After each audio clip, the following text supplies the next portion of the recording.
Podemos considerar 50% de chance desse anúncio ser um golpe, e 50% de chance de ser algo realmente bom para você. Criar uma fonte de renda usando a internet não é algo impossível. Existem pessoas que até vivem só disso. Eu poderia te provar, mas em poucos segundos é impossível. Então recomendo que clique no link da descrição e tire suas próprias conclusões. O que você tem a perder? Agora, cara, vamos falar tudo no detalhinho sobre branding. Me diz uma coisa, a turma hoje, quando vem a palavra branding, os empresários, eles sabem o que é ou não sabem? Eles sabem e não valorizam? Sabem e valorizam? Ou todas as três? Eu te diria que sabem, hoje eu acho que tem um conhecimento muito bom, mas não valorizam como deveriam. Tá? E sempre ainda com uma visão muito de que branding é uma coisa meio suave, que talvez dê resultado lá na frente e tal. Tá. E muito mais voltados para performance, uma cabeça muito oportunista e que é destrutiva para o branding, de fizemos essa semana isso, não, semana que vem faz outra coisa completamente diferente, então tu olha as grandes marcas no mundo, e as grandes marcas no Brasil, tu vai ver que tem coerência e consistência. Tu olha 3, 4 anos atrás, tem a mesma linha. Evolui, muda a imagem, mas tu olha que tem uma linha.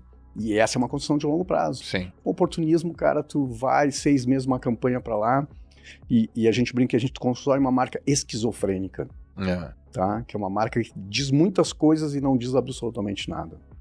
Essas marcas confusas aí. Marcas confusas, né? Tu vê marca de varejo que eu brinco que é marca malzinha o ano inteiro, porque usa expressões como arrebentar a concorrência, castigar os preços. Tal. Chega no Natal, sininhos de Natal, uma coisa melosa assim, e tu não consigo entender.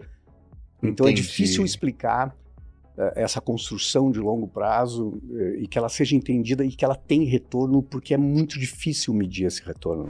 Agora sim. Então, quando tu entra comparando com performance... Quando você fala performance, dinheiro, venda, faturamento. Performance, dinheiro, performance no digital, o cara, meço, investi tanto, voltou. E o branding tem uma coisa ainda, né, de construção de longo prazo, que é fortalecer essa árvore que tu não faz, não aplica agora e volta no mês seguinte, entende?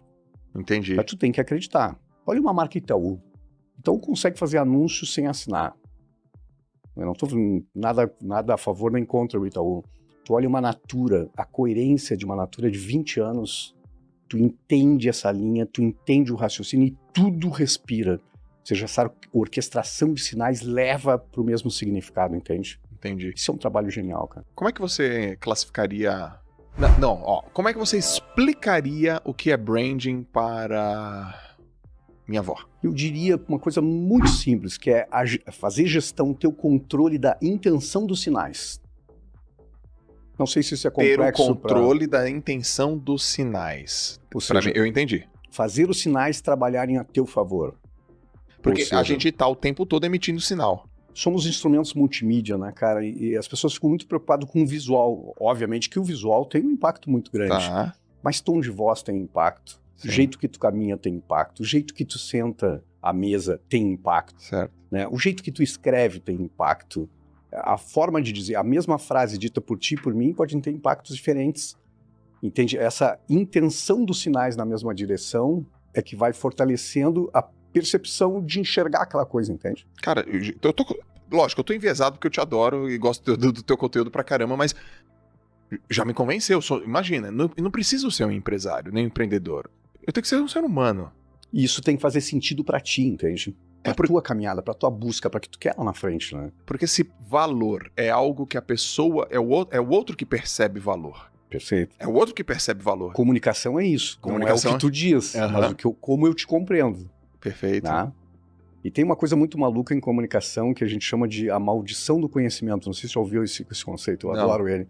Que é o seguinte, eu não consigo lembrar como era quando eu não sabia. Olha que louco. Vou anotar aqui. Tu entende? E que isso cria uma comunicação completamente louca e sem sentido, que é: tu domina tanto o assunto performance que tu fala com naturalidade sobre autores, conceitos, quase com a obviedade que eu deva conhecer. É isso aí, peguei. Eu tenho muito medo de dizer, ou vergonha de dizer que eu não sei, eu balanço a cabeça e nós ficamos num papo esquizofrênico. Tu fala, eu acho que acredita, então eu não te entendi, daí tu não conseguiu passar tua mensagem. Entendi. Então, essa escala do conhecimento vai levando a uma loucura assim, e de repente tu tá tão imerso na bolha de falar aquilo, e aquilo é tão óbvio pra ti, Sim, que a gente comete muitas vezes em sala de aula, sim. e as pessoas não estão compreendendo. Ainda mais numa sociedade hoje que a atenção é uma raridade, as Sim. pessoas mais falam do que escutam, a pessoa leu as primeiras 3 palavras e passou adiante. Isso não acontece? Pô, você tá me falando isso várias vezes, eu já passei por momentos, e passo até hoje. Mas, meu, isso aqui é muito óbvio. Presta atenção. É óbvio pra você, que vive, que respira, que transpira, que tem Que tempo tem nisso. 30 anos de acumulação de conhecimento naquilo. Né? E aí, então...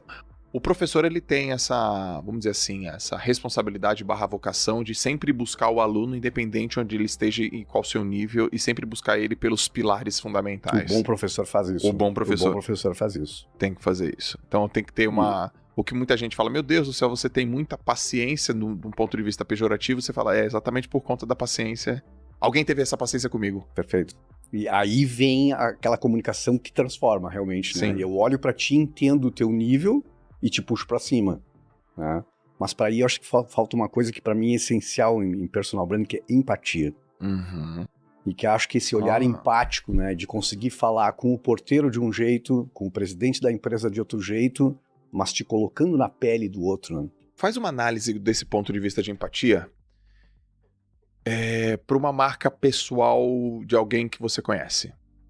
Por exemplo, a empatia dessa pessoa, desse homem, dessa mulher, é tão nítida, é tão evidente, é tão fácil de captar, que isso melhora o branding dela, mesmo que ela não perceba. Quem te vem na mente assim quando você pensa nesse formato? Eu não poderia citar celebridades que eu acho que estão sempre em momentos controlados, talvez assim, Tá. então, né? Mas eu conheço muitas pessoas, cara, que têm assim uma capacidade muito grande de descer do seu pedestal e entender que está falando com outro ser humano num nível, talvez, de conhecimento 3 degraus abaixo, consegue se adaptar perfeitamente. Sim, Cito um empresário que é meu cliente, que é o Dr. Jorge Gerdau, sim.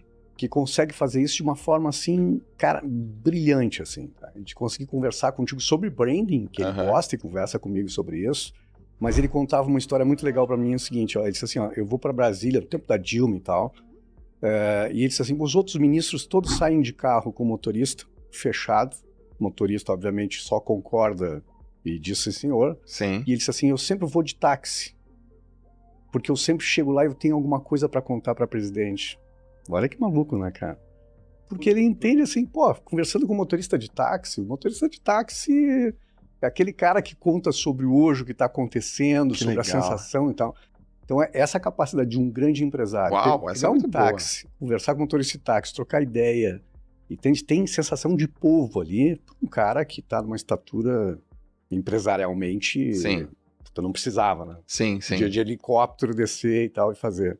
Então, acho que esse é um exercício de um cara que consegue compreender quando está falando com um grande líder empresarial e quando está falando com um sujeito comum, como eu e você. Sim. Então, acho que isso tem um certo empirismo de gestão de sinais muito legal, cara. Agora, professor, você dá consultoria para empresas. Como é que é o processo, por exemplo, de uma consultoria? É uma análise de produto? É uma análise de serviço? É uma análise de cultura? É uma análise do dono? É uma análise do pensamento dele? Porque, pô, você tem quanto tempo de experiência nesse mercado? 35 anos fazendo isso para empresas. 35 anos. 35 então, anos. Cara, você já é muito maduro. Qual que é o ponto que é o fundamental na construção de um brand? Eu pensei, é o produto? É o bolinho que você me trouxe? É a água? É o envelope? É o dono? É a equipe? É a cultura? Cara, tem uma coisa, Joel, que é muito impressionante, que tem tanto nas marcas corporativas quanto nas pessoais, que é dissonância cognitiva. Que aí é o meu chão, tá, para entrar. Que é o que tu pensa de ti mesmo e o que as pessoas pensam de ti. Perfeito. E que às vezes tem um abismo. Perfeito. Tá? Tem algumas pessoas que não, mas geralmente tem uma dissonância. Nas empresas acontece exatamente a mesma coisa. Tu senta com o presidente da empresa, o cara diz, puta, meu produto é maravilhoso, mas o canal não é bom, né? A representação não é legal, a distribuição não é legal. Então, eu parto de uma ótica que é, entender todos os elos da cadeia de um negócio. E todo negócio tem muitos elos na cadeia de distribuição até a ponta final. Certo. E eu uso uma verdade que para mim sempre deu certo, que é: quem paga a conta tem razão.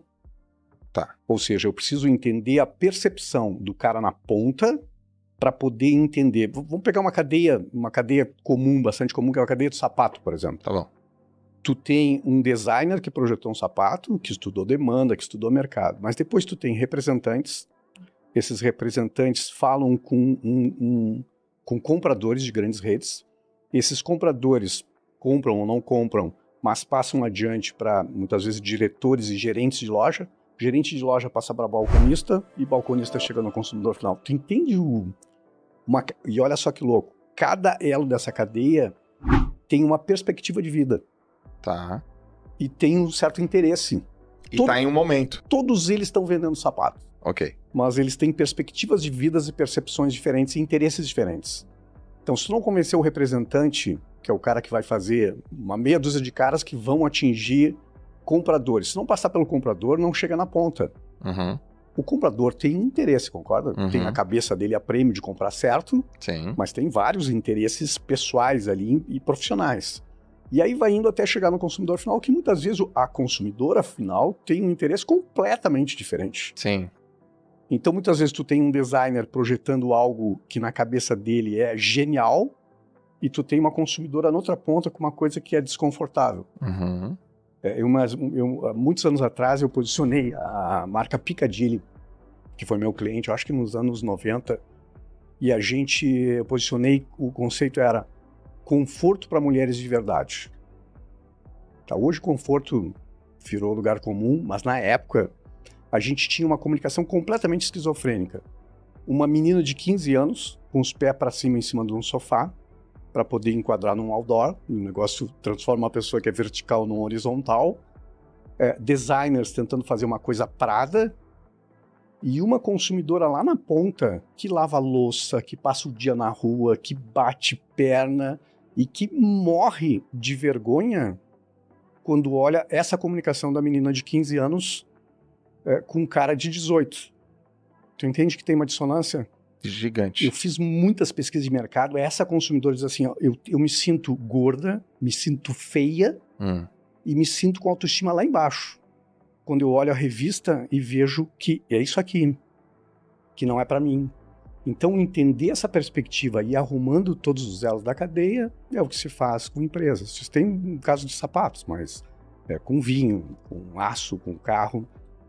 Olhar todos os elos, entender tudo isso e trazer para dentro da empresa o que eu chamo assim de verdade da marca. Eu chamo de marca net, marca líquida, que é esse somatório do que a empresa pensa dela e o que o trade todo, até o consumidor, pensa. A gente junta tudo isso e a gente faz uma problemática sistêmica, que é reunir 300 lâminas de pesquisa numa única lâmina sistêmica, causa e efeito. Isso causa isso, que causa aquilo, que gera isso, que leva a essa situação. Porque eu digo o seguinte, tu só consegue planejar quando tu constrói o problema. Parece uma coisa contraditória, não? Eu não peguei. Vai.